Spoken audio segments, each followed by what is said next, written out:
chien. Tu veux manger celle-ci? Mais tu l'aimes pas trop celle-ci. Si, donne-moi un truc. Hello tout le monde, aujourd'hui on se retrouve dans une vidéo pour aborder les friandises et les mastications de lente et longue durée.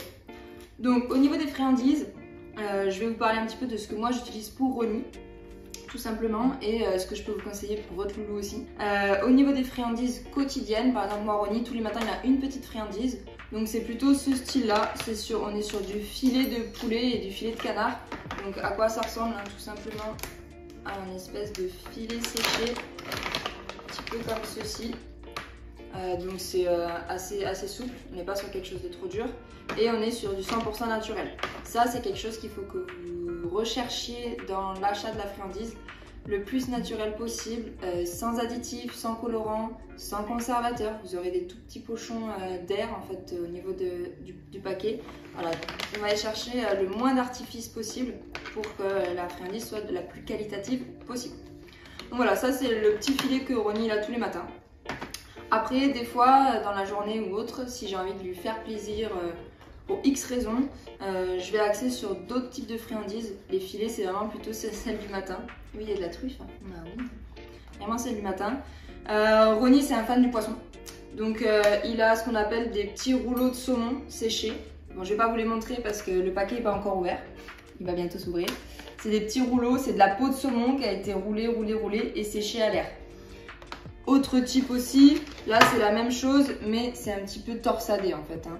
Pareil, dans toutes les friandises un petit peu nouées, roulées, il faut que vous recherchiez derrière au niveau de la composition, il soit mentionné séché à l'air. Si c'est pas mentionné, il est possible qu'il y ait eu l'utilisation de produits chimiques, notamment de l'alcool, pour venir souder les parties entre elles. Quand c'est fixé à l'alcool, qu'est-ce que ça fait? Vous avez déjà forcément tous donné les petits os de friandises un petit peu en forme d'os et un petit peu jaunâtre. Et comme vous voyez votre chien manger, ça fait une espèce de pâte blanche, où il a du mal à s'en dépêtrer les dents, etc. Bah, on est clairement sur de l'aliment fixé à l'alcool, tout simplement.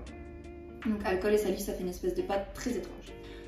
Quand on passe sur des friandises un petit peu plus longues, donc là on rentre plus dans la mastication, on est sur du 10-15 minutes. On peut rentrer, donc il y a des choses sous sachet, donc là par exemple c'est du mou de bœuf. Alors je vous ouvre pas le paquet parce que je vous épargne l'odeur, c'est une horreur. Donc voilà, ça c'est quelque chose qui s'effrite un petit peu quand il mange. Bon, aucun problème, hein. Il s'effrite et c'est assez mou mais long à manger. Donc ça c'est pas mal comme petite occupation mentale. Après on a plus classique, l'oreille de porc tout simplement. Il y en a de plusieurs tailles, hein. Là on choisit selon celle qu'on souhaite. Plusieurs tailles et plusieurs cuissons. Moi Ronnie il les aime particulièrement pas trop cuites. Vous voyez là c'est un petit peu gras, on voit que c'est encore un peu mou. Ça il préfère, quand c'est trop cuit ça l'embête. Il aime pas trop. Pareil, dans la même optique de mastication un peu courte, on va avoir la pâte de poulet. Ça c'est top pour tout ce qui est émail des dents. C'est du cartilage, c'est que du cartilage, donc ça c'est top. Même dans l'absorption de tout ce qui est calcium, etc. c'est parfait. Ronnie, il aime particulièrement bien aussi ce qu'on appelle des chips de porc. En fait, c'est des morceaux de porc, pareil, séchés, où il y a encore, bah, vous voyez que c'est très gras. Hein. Pareil, je vous épargne le paquet, c'est très gras. Donc là, on est vraiment sur tout ce qui est friandise. C'est ce que le chien va manger, qui va lui durer un petit peu plus longtemps. Au niveau des friandises, on a aussi ce qu'on appelle des activités masticatoires. Alors j'aime bien différencier friandise et activité masticatoire parce que la fin des deux n'est pas la même. Friandise, c'est ingéré, c'est éliminé. Mastication, c'est quelque chose qu'il ne va pas manger. C'est quelque chose qu'il va utiliser pour limer les dents, pour s'occuper, pour combler de l'ennui, de l'anxiété, du stress. C'est voilà, avoir une occupation mentale en fait. Quelque chose sur quoi jeter son intérêt plutôt que d'aboyer ou ce genre de choses. Donc un des plus fréquents, le sabot de veau. J'en ai mis partout. Le sabot de veau, il en existe pareil, différentes tailles. Moi je conseille toujours de les prendre ceux avec les bords les moins effrités possibles. Vous voyez, moi il n'y a pas de cornes qui pointent, c'est tout lisse. Voilà, ça je fais un petit peu attention dans mon choix du sabot de veau pour que voilà, ce soit le moins cassant possible. Qui dit cassant ne veut pas dire dangereux, c'est juste que moi Ronnie il a la fâcheuse tendance à le prendre un petit peu n'importe comment et à aller chercher avec ses dents du fond. Ça lui est arrivé lorsque le bord était un peu trop épineux, de se gratter, enfin de venir un petit peu gratter la gencive. Encore une fois parce qu'il est un peu brutus avec ça. Mais voilà, ça l'avantage c'est 100% naturel, le sabot de veau, il y a aussi du sabot de porc et le sabot de bœuf. Le sabot de porc est un petit peu plus rare. Donc c'est 100% naturel, ça permet voilà, de venir le mâcher, ça lui permet du coup d'avoir une petite activité mentale. Et dans un autre optique, on a ce qu'on appelle aussi la corne de buffle. Alors la corne de buffle, c'est une des activités masticatoires les plus rigides, elles sont extrêmement dures.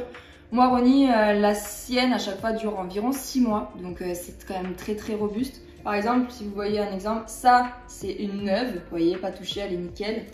Ça, c'est ce que Ronnie lui fait engendrer.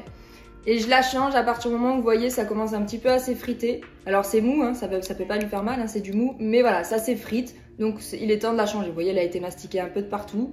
Donc là, bah voilà, c'est à peu près 5 mois de mastication là-dessus.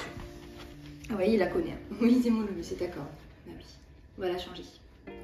Donc voilà, ancien, neuf, bah vous voyez que la différence de couleur, la différence de forme aussi, hein, selon les magasins, elles vont pas être pareilles. Moi j'aime bien les prendre, alors, j'aime bien les prendre de différentes tailles. Il y a une taille à respecter en fonction du chien. L'avantage des cornes de buffle et pourquoi je préfère ça des fois au bois de cerf, c'est qu'on a deux extrémités différentes. Vous voyez là, on a une grosse extrémité et une fine. Donc selon son envie, s'il veut vraiment aller mordre, il va aller taper à celle qui est la plus grosse. Et là, il va y mettre de la force. Ou si c'est juste envie de combler un petit ennui assez rapide, il va venir mordiller sur celle qui est devant. Vous voyez que Ronnie, il passe un petit peu par toutes les étapes. Et voilà, à partir du moment où on change la corne, quand on voit voilà, que la sous-couche commence un petit peu à partir, hein, quand ça commence un petit peu à s'effriter, on l'enlève. Tout simplement.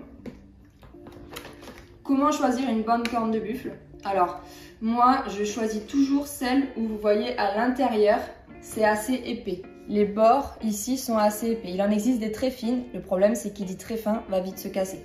Je les prends toujours épaisses. Et voilà, j'aime bien les prendre un peu plus longs, comme ça il peut bien la coincer entre ses pattes et il est à l'aise pour manger. Ça ne fait pas 12 millions d'allers-retours et il ne la fait pas tomber partout. Parce que ça, c'est quelque chose. Il existe aussi d'autres dépenses mentales qu'on peut prendre qui ne sont pas naturelles. C'est ce qu'on va appeler, et vous avez déjà tous entendu parler de ça, du Kong. Alors Ronnie le Kong, il n'est pas hyper fan. Il est tellement, enfin je l'ai tellement habitué à avoir des trucs naturels que quand il voit arriver un énorme truc de caoutchouc, il dit ah, ça pue, c'est pas ouf. Donc le Kong, déjà c'est cool parce que pour tous les chiens qui ont tendance à dévorer tout n'importe quoi, il faut quand même y aller. Celui-ci c'est la gamme classique, il existe aussi la gamme extrême, ils sont noirs. C'est pour les plus gros masticateurs et franchement j'ai pas encore eu à mon oreille un chien qui a réussi à détruire un Kong extrême. Donc Kong extrême, il y a toute une gamme, hein, ça c'est le classique. L'avantage de celui-ci, vous avez un gros trou là et un petit trou là. Ça vous permet en fait d'y mettre des aliments. Donc moi quand je fais un Kong à Ronnie, c'est souvent du beurre de cacahuète mélangé à du yaourt. Et où dedans je mets aussi des petits morceaux d'emmental et des carrés de pommes. Je fais une espèce de petite mixture, je lui mets dedans et avec le beurre de cacahuète je viens colmater le petit trou, du coup ça fait quelque chose d'assez hermétique. Soit je le mets au frigo, soit je le mets au congèle. Quand il fait très très chaud, au congèle en fait après du coup le chien va venir lécher, et il va se concentrer sur ça. Ronnie le finit pas souvent en une fois, il va le manger, faire une sieste de 30-45 minutes, se réveiller, le finir et là on part pour une grosse sieste d'environ 3-4 heures. Donc le Kong, voilà, ça vous permet de mettre des aliments et de lui donner une petite activité masticatoire. Je le conseille pas trop des fois au quotidien pour les chiens qui ont des problèmes intestinaux tout simplement. Si on varie trop entre croquettes ou alimentation de base, croquettes, barf, tout ce que vous voulez, et ça à côté, ça peut faire des petits dysfonctionnements.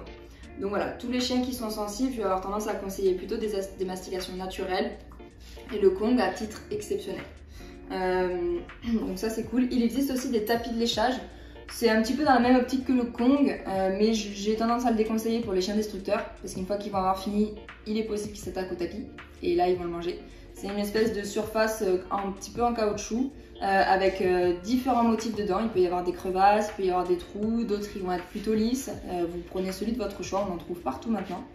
et ça vous permet de venir étaler des aliments. Vous pouvez étaler de la pâtée, vous pouvez étaler des légumes également, un petit peu tout ce que vous voulez pour que justement votre chien ait une petite activité masticatoire. Enfin, plutôt de léchage, une activité mentale. Après, donc ça c'est quand même des grosses friandises. Pour tout ce qui est agility ou petit entraînement de base, moi j'utilise soit des petites croquettes pour chiots. Pourquoi pour chiots? Parce que c'est celles qui sont les plus riches, les plus appétantes et on est sur de la croquette, donc on n'est pas sur quelque chose de très gras. Toutes les petites friandises de base, alors je vais pas citer de marque, mes petites friandises de base en forme d'os ou ce genre de choses, j'utilise à titre exceptionnel. Souvent je varie un petit peu pour pas que voilà, on ait des chiens en séance déjà qui mangent beaucoup. C'est pas le but de l'utilisation de la friandise et pour que ce soit un apport de bonne qualité quand même.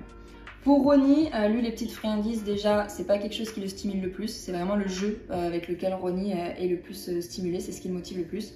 Moi j'utilise avec lui, si je dois utiliser la friandise, ça se présente sous forme de des petits saucissons en fait. Dedans on a de la pâtée qui a été mise sous forme de cercle et moi en fait je vais venir la couper en rondelles et couper en quarts. Donc ça me permet d'avoir des petits apports nutritionnels de très haute qualité et surtout de très haute valeur. Donc quand je sais que Ronnie, je vais devoir le sortir un petit peu de sa zone de confort et le motiver comme je peux, j'utilise ceci et on a un chien du coup qui est beaucoup plus réceptif et qui est motivé et qui arrive du coup à passer au-dessus et après pour se régaler. Bien sûr je ne le sortirai jamais de sa zone de confort pour l'emmener sur quelque chose qui n'est pas agréable pour lui. Donc voilà, ça se présente sous forme. Donc alors celle-ci c'est la marque Real Nature. Vous avez pu voir dans cette vidéo qu'il y a quand même pas mal de choses qui viennent de chez Maxi Zoo. Il est vrai que moi je me fournis souvent chez eux, mais que ce soit Maxi Zoo ou d'autres animaleries diverses, les mêmes produits se retrouvent dans toutes les animaleries maintenant, et même au niveau des jardineries. Cependant, j'ai quand même tendance à déconseiller Amazon pour tout ce qui va être achat de cornes et de sabots. Pourquoi? Parce que souvent la provenance, on ne peut pas trop la certifier, et il m'est arrivé d'entendre, même parmi mes clients, des gens qui m'ont dit je les ai achetées en lot de 5 ou 10 et elles étaient extrêmement fragiles. Des fois j'ai tendance à déconseiller Amazon, c'est mieux de voir le produit en lui-même, rien que pour tous les détails dont je vous ai parlé, s'assurer que le bord est profond, s'assurer de la bonne distance, etc. Souvent en photo, la photo n'est pas contractuelle. Donc on peut ne pas avoir le même produit que ce qui était annoncé au départ. Ok, donc vous avez pu voir que c'était un petit peu l'ensemble de ce que je pouvais vous montrer, ce que moi j'utilise pour Ronnie et un petit peu tout ce que vous pouvez trouver en animalerie. Donc si tu veux retrouver tous ces produits-là avec plus de détails concernant chacun, n'hésite pas à cliquer en bas de la description de cette vidéo. J'ai fait un petit PDF qui reprend toutes ces friandises et mastications-là, plus certaines autres que tu peux retrouver en animalerie, pour que tu puisses avoir le plus d'informations possible et choisir celle qui va être le plus adaptée à ton loulou. Et si tu veux plus d'informations sur tout ce qui est conseils d'éducation, conseils privés et petites activités à partager avec ton loulou, n'hésite pas à t'abonner sur la chaîne. C'était Canidae.